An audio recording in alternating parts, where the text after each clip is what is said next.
Okay, to follow up my PT Cruiser shifter bushing video from under the hood. Came out, couldn't move the PT this morning. Looks like this bushing just disintegrated. You can see pieces of it there. It's supposed to be connected to that. So if you have a really loose shifter knob, you want to check that out. The bushing on the other side is fine. You can see that one there. That looks real good. There's no E-clip or anything holding that in, so it just must slip on. So you put it on the cable first, then pop it on the pin. Not a bad job. I mean, quick, easy job, especially if you have it. That piece left over from previously doing the one under your hood. Taking the center console off is not too tricky. You need to slide the seats up and back to access the 4 screws in your cup holders. So there's a screw that goes there, screw that goes there, screw there, screw there.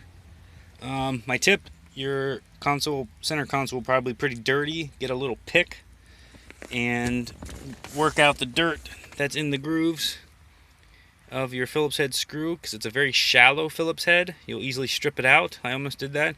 Get down in there, clean it out, get a little pick. Either the 90 doesn't work so well.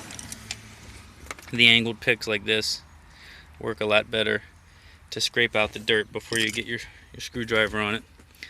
The first step, of course, is pulling hard enough on the shifter knob to pop that off.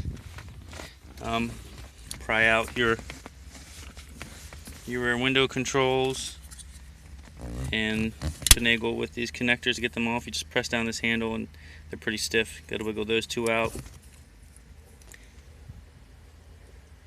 And then I've seen some videos where guys want to remove a seat to get the console out. All you got to do is recline the seats and move them back so the armrests aren't in the way. It comes out real easy. The emergency brake really isn't in the way if it's up the whole way. The cigarette lighter will still be attached. You know, you're just supposed to press down on it to release the little hook there. It wasn't working for me, so I just used one of the screws I removed. Press down on that little retaining tab to get the cigarette lighter, the power outlet, removed. And here we are. So it's a pretty simple job, but I haven't tackled the inside yet. And actually, to quote the Haynes manual, this bushing on this side, I think it's the crossover link adjustment, I think it's called. But anyway, you just loosen this screw, you put it in neutral, totally relaxed, and then you tighten the screw back down. That's all my Haynes manual said to do for the adjustment of that cable right there. So I thought it would be a little more complicated of a procedure, but it's not.